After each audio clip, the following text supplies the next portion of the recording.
Merci. En question principale, je reconnais la députée de Notre-Dame-de-Grâce. Elle seule a la parole. On vous écoute, madame. Madame la Présidente, l'économie sociale, c'est 12 000 entreprises innovantes et performantes telles que Renaissance et R2 Énergie.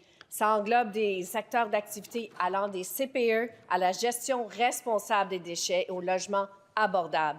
C'est aussi 220 000 emplois et près de 50 milliards de dollars de chiffre d'affaires. Avec les tensions commerciales, on s'entend qu'une telle économie locale est cruciale. Mais au lieu de maximiser les retombées, le gouvernement a cru bon de couper dans ce budget. Pas de 10 ni de 20 ni de 30 mais bien de 50 Madame la Présidente, l'économie sociale crée de la richesse ici, au Québec. Comment le ministre justifie-t-il ce sous-financement déraisonnable? La réponse du ministre délégué à l'économie, l'innovation et l'énergie.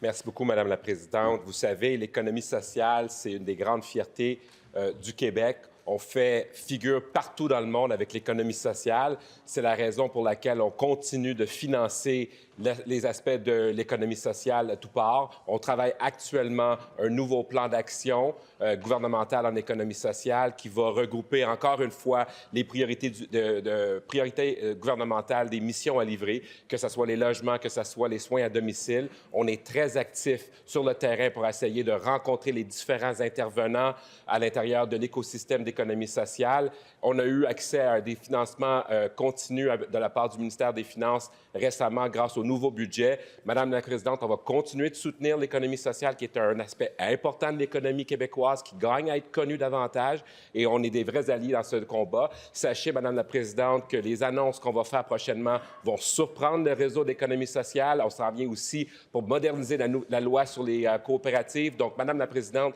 s'il y a bien un gouvernement qui a compris l'importance de l'économie sociale, c'est ce gouvernement. Première complémentaire.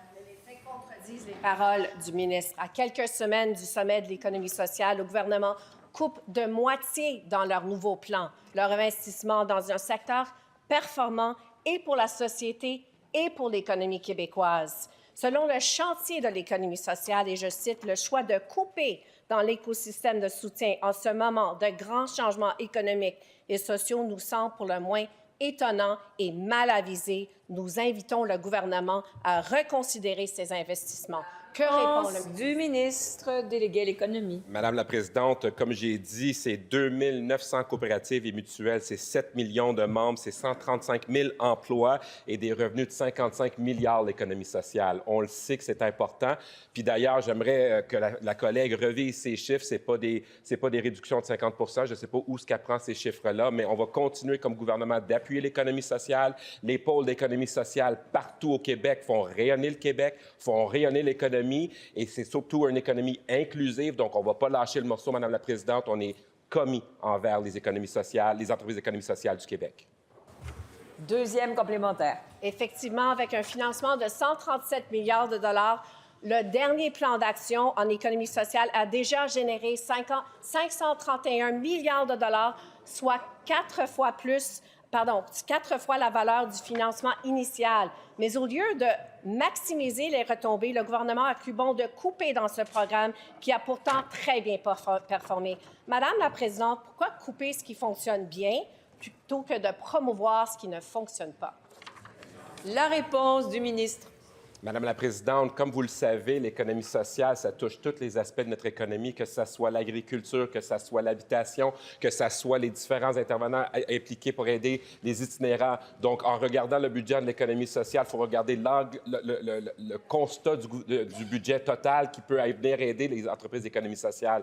Donc, je pense que la collègue fait fausse route en regardant seulement les budgets de l'économie sociale à l'intérieur du ministère de l'Économie.